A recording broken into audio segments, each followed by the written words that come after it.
Tem gente que sonha muito, outros dizem que não lembram o que sonham.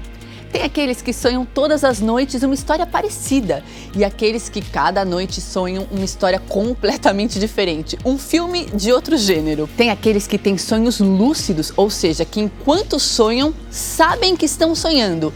E tem também as pessoas que conseguem influenciar o que elas vão sonhar a cada noite. Você acredita nisso? Seja lá por qual viés a gente olhe para os sonhos, religião, psicanálise, neurociência, história, eles são um tema muito interessante e intrigante. Mas uma coisa é verdade, desde os primórdios da nossa civilização, nós sonhamos e representamos o sonho nas artes. No vídeo de hoje, a gente vai fazer um pequeno passeio por algumas dessas obras.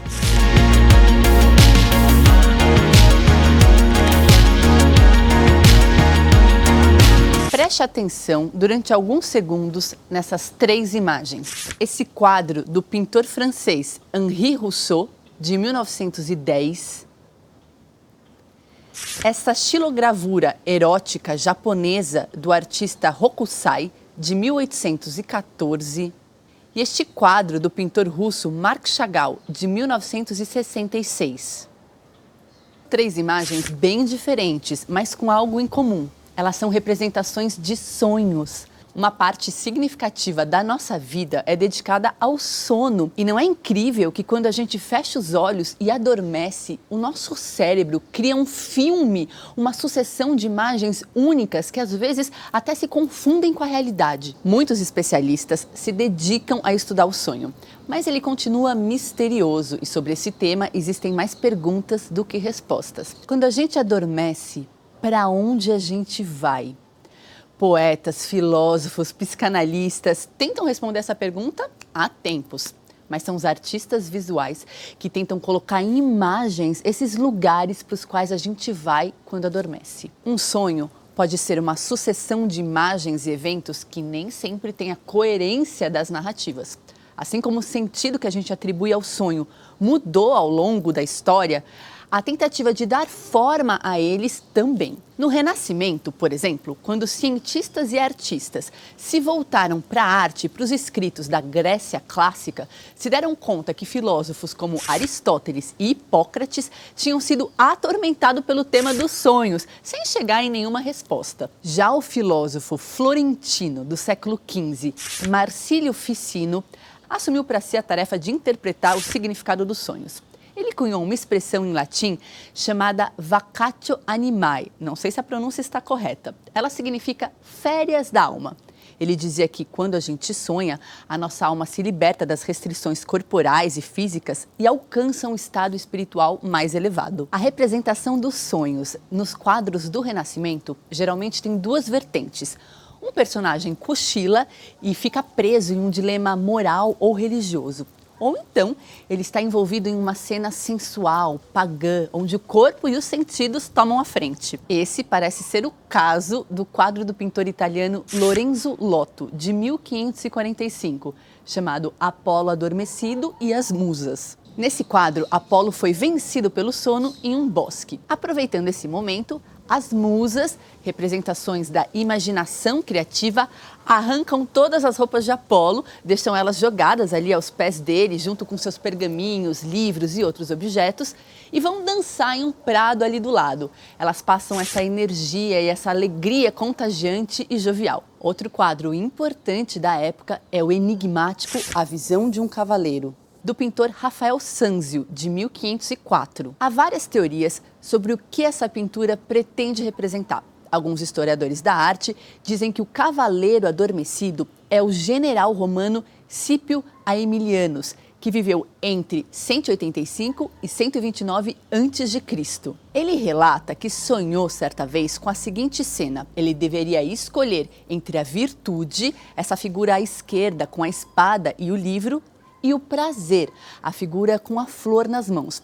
Mas isso é intrigante porque essas duas figuras femininas não são apresentadas no quadro como concorrentes. Então, outros estudiosos sugerem que as figuras falam sobre os atributos ideais que um cavaleiro deveria ter.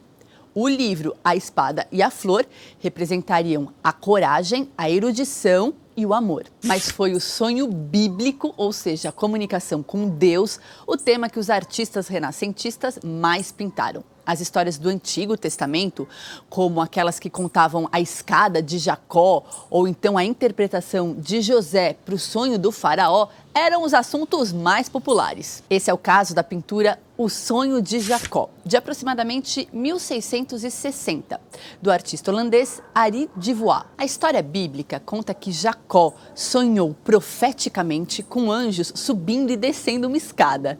Nesse quadro, Jacó ocupa o primeiro plano e no fundo, à esquerda, a gente vê os anjos subindo e descendo a tal escada. O curioso é que esse quadro é bem sensual. Jacó está despojado, praticamente nu, exceto por um pano que cobre ali estrategicamente algumas partes do seu corpo. E o pesadelo? Bom, ele não gerava o mesmo interesse para os artistas italianos e franceses da Renascença, que preferiam pintar os ideais clássicos de beleza, harmonia e equilíbrio. Mas quando a gente está falando de arte, felizmente, nada é regra absoluta. E os pesadelos foram representados nas visões perturbadoras de artistas como Hieronymus Bosch. O quadro A Visão de Túndalo, de 1485, é atribuída aos seguidores de Bosch e mostra uma cena bem alucinatória. O quadro é inspirado em um poema medieval no qual um cavaleiro errante sonha com a sua redenção depois de uma visita ao inferno. E a cena mostra criaturas monstruosas e grotescas e é bem assustadora. A obra também traz a ideia de que o pesadelo atinge os vivos como uma espécie de aviso para que eles se arrependam dos seus pecados. E de fato, no canto inferior esquerdo, há uma pessoa ali sendo punida. A boca monstruosa à direita é o que mais chama a atenção, mas também há um castelo pegando fogo no fundo e essa orelha, que é meio nariz, sendo moída por dois animais. Eca, a famosa pintura O Pesadelo, de Henri Fuseli, de 1781, também colocou em cena sonhos perturbadores. Ela mostra uma mulher de branco estendida na cama, adormecida. Uma figura assustadora está agachada em seu peito, enquanto um cavalo de narinas dilatadas enfia sua cabeça por trás das cortinas. As intenções misteriosas da pintura chocaram o público da época. Alguns estudiosos dizem que esse quadro é um prenúncio das teorias psicanalíticas de Freud, que falou do inconsciente. E alguns dizem, inclusive, que ele teria uma reprodução dessa pintura no seu apartamento, em Viena. E falando em Freud, o pai da psicanálise, quando ele publicou as suas teorias sobre o inconsciente, o efeito nos artistas foi imediato. Os sonhos se tornaram a principal inspiração dos pintores surrealistas, que queriam explodir as noções de lógica, racionalidade e da pintura figurativa. O inconsciente se tornou, então, uma ferramenta criativa, uma espécie de janela com significados inesperados que dava acesso ao eu secreto e interior.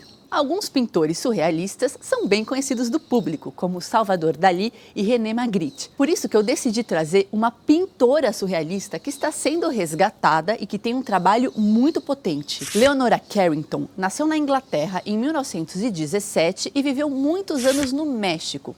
Ela passou algum tempo também em Paris, convivendo com um grupo de surrealistas formado por Salvador Dalí, Picasso, Miró e Max Ernst, com quem ela namorou durante um tempo. Ela estudava textos de ocultismo, alquimia e gostava muito dos animais.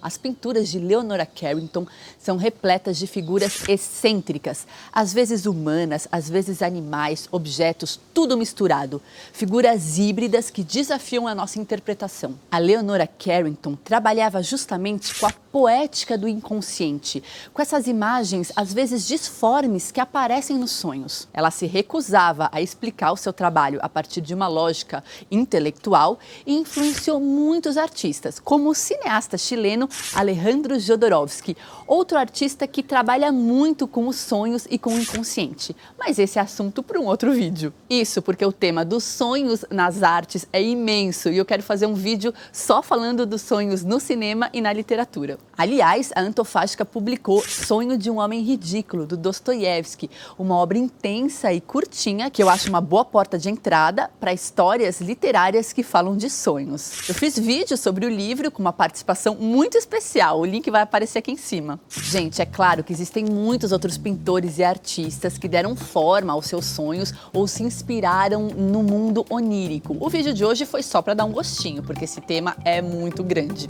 Agora eu quero saber se você costuma sonhar. E se você quiser relatar aqui embaixo algum dos seus sonhos, eu vou gostar muito de ler. A gente se vê na próxima quinta-feira com mais um vídeo. Tchau!